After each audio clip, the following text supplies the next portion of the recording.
Bismillahirrahmanirrahim. Assalamualaikum warahmatullahi wabarakatuh. Selamat pagi semuanya. Apa kabar? Semoga kita dalam keadaan sehat walafiat.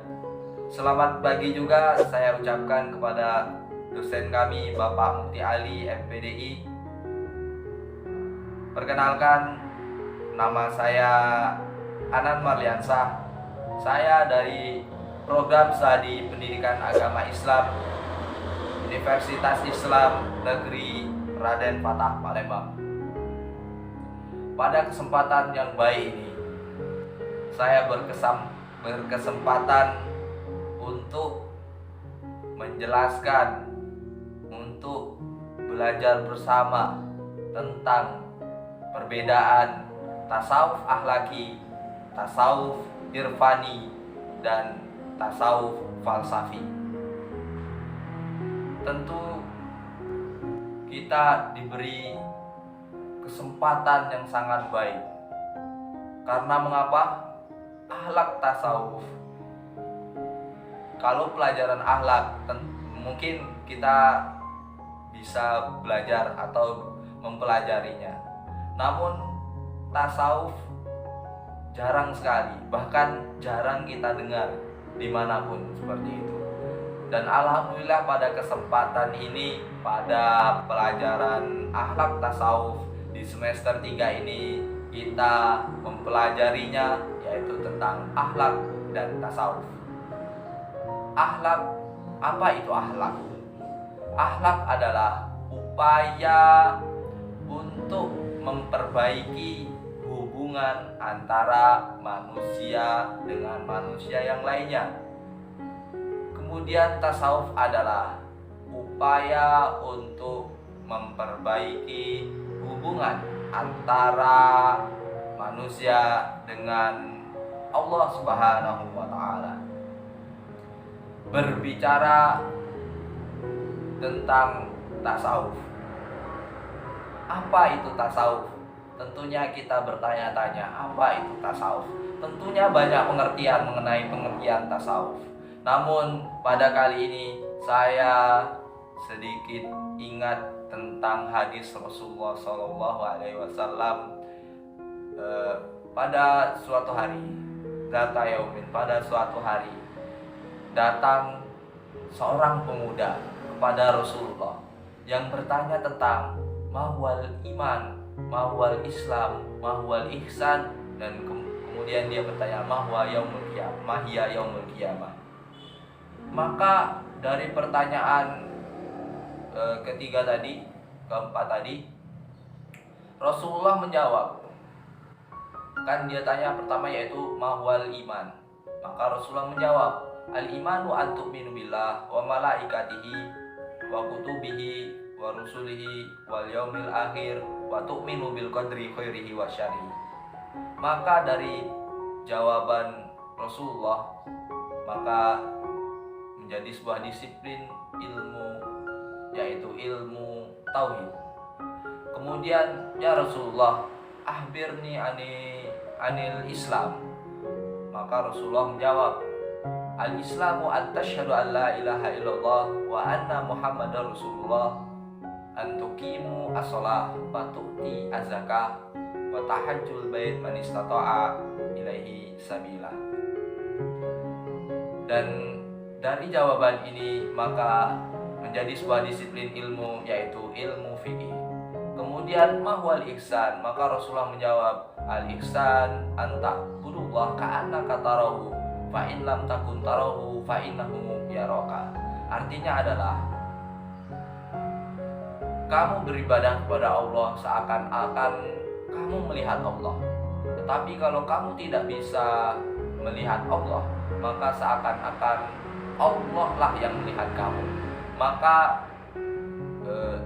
dari hadis ini maka menjadi sebuah disiplin ilmu, yaitu ilmu tasawuf. Tentang tasawuf ini tentunya ilmu yang paling tinggi di antara ilmu syariat, ilmu akhlak, Tentunya tasawuf juga, dalam pelajaran tasawuf tentang tasawuf ini, tasawuf yang benar itu bukan tasawuf yang contohnya adalah pergi ke hutan tidak pulang-pulang, kemudian sampai lebaran pun tidak pulang-pulang. Itu adalah contoh yang tasawuf, itu bahaya. Lalu bagaimana bertasawuf yang benar? Tasawuf yang benar adalah kita sholat yang benar, kemudian puasa yang benar, sholat yang benar, muamalah yang benar, kemudian ibadah dengan yang benar. Maka kalau semuanya sudah benar, maka hati kita akan menjadi suci. Jadi akan hati kita menjadi suci, namanya adalah sofa. Sofa yasihu ma'un sofin, artinya air jernih. Jadi artinya adalah suci, namanya sofa. Wasofa kolbuhu, artinya adalah suci hatinya menjadi bersih. Kemudian upaya untuk menyaring-nyaringnya itu dinamakan tasfiyah. Kemudian orangnya dinamakan sufi. Jadi orang sufi yang sebenarnya adalah orang yang bisa menyucikan dirinya lewat beribadah dekat kepada Allah Subhanahu wa ta'ala. Itu adalah pengertian orang sufi. Dan ilmunya disebut tasawuf. Hakikat, syariat, akhlak tasawuf. Tasawuf diposisikan menjadi ilmu yang paling tinggi, ilmu syariat yang paling tinggi. Jadi tasawuf ini adalah ilmu syariat yang paling tinggi. Disebut tinggi bagaimana? Contohnya kalau sudah dia menjiwai tasawuf, tasawufnya sudah tinggi, jadi seorang sufi seperti itu, maka dia melihat anak yang berbuat salah, dia melihat ke posisinya dia sendiri, bukan melihat kepada anak kecil, sehingga dia tidak bisa memarahi anak kecil. Dia berpandangan bahwasanya saya umur 50 tahun sebenarnya, sedangkan anak kecil itu umurnya masih 7 tahun. Masa yang saya ini umur 50 tahun, logikanya dosa kita banyak seperti itu, masa berani memarahi anak kecil yang dosanya masih sedikit seperti itu. Jadi itulah cuplikan contoh yang saya berikan tentang orang yang sudah tinggi ilmu tasawufnya. Dan kemudian kembali ke pembahasan tentang perbedaan antara tasawuf akhlaki, tasawuf irfani, dan tasawuf falsafi. Di kehidupan kita sehari-hari, contohnya kita melihat donat. Donat itu ada rasa stroberi, ada rasa gula, ada rasa durian, dan lain-lain. Namun hakikatnya itu adalah sebuah makanan yang namanya adalah donat, seperti itu. Sama juga tasawuf mempunyai jenis-jenis seperti itu. Jenis-jenisnya adalah tasawuf akhlaki, irfani, dan tasawuf falsafi. Dan hakikatnya, tujuannya itu adalah upaya untuk memperbaiki hubungan antara manusia dengan Allah Subhanahu wa ta'ala, seperti itu. Maka akan saya jelaskan perbedaan ketiga ini, jenis-jenis tasawuf ini. Yang pertama, tasawuf akhlaki.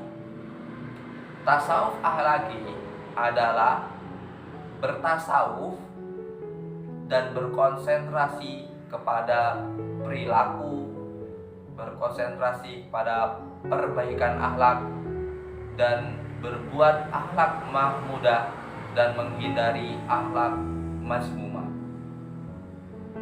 Jadi akhlak tasawuf akhlaki ini adalah metode tasawuf bertasawuf untuk berfokus kepada pembenaran akhlak. Untuk metode-metodenya adalah yang pertama adalah tahalli, kemudian takhali, kemudian yang ketiga adalah tajalli. Tahalli adalah upaya mengosongkan diri dari perbuatan-perbuatan buruk, akhlak mazmumah seperti itu. Kemudian ketika semuanya sudah dibersihkan, dikosongkan dari hal-hal yang buruk, maka kita isi dengan perbuatan-perbuatan yang baik. Itulah dinamakan tahalli. Kemudian kalau semuanya sudah baik, sudah dikosongkan yang buruk, diisi dengan hal yang baik, maka akan kerap gitu.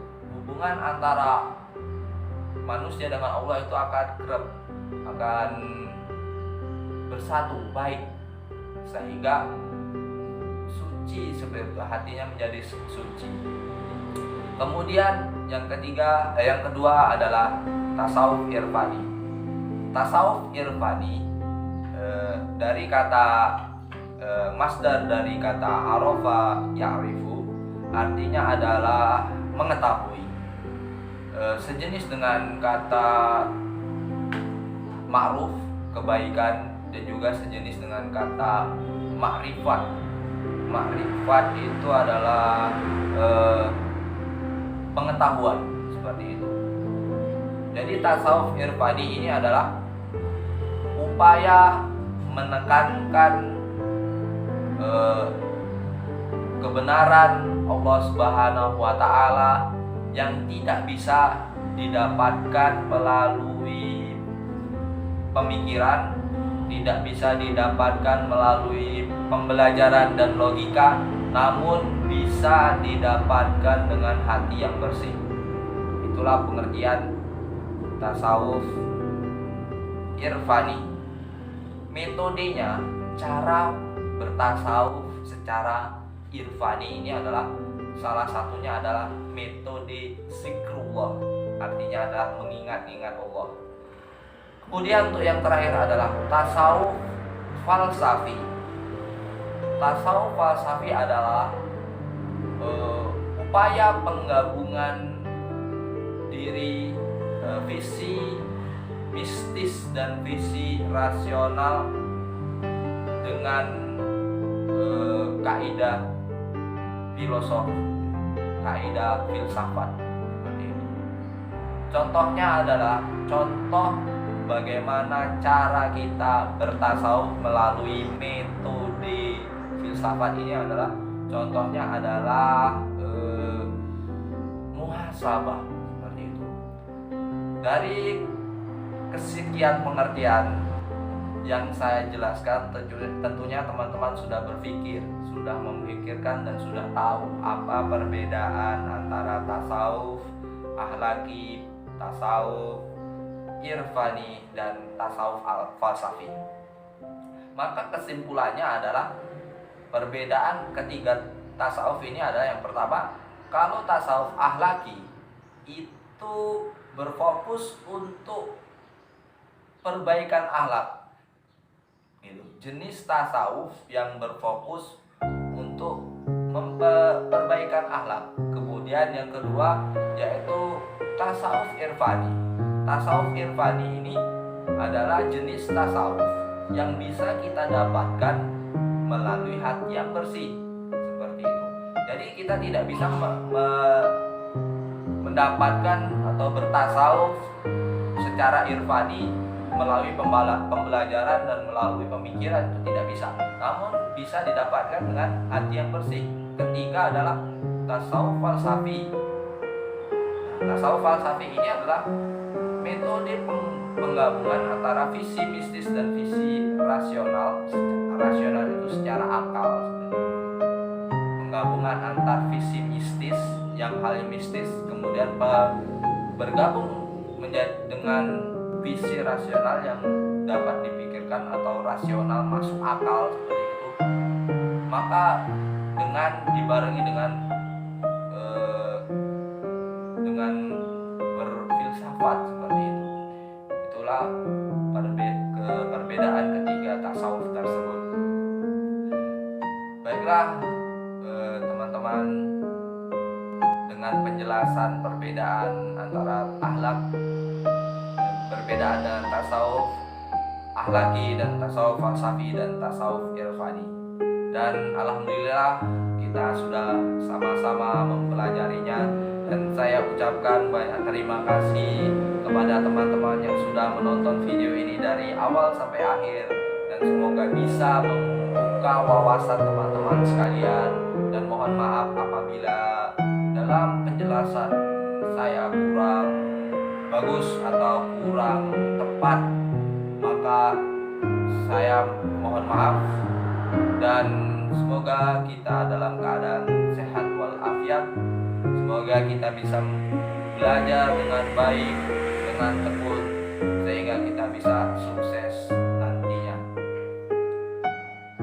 Hidup sekali, hiduplah yang berarti.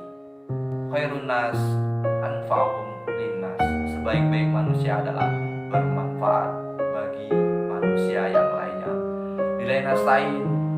Wassalamualaikum warahmatullahi wabarakatuh. Saya Anan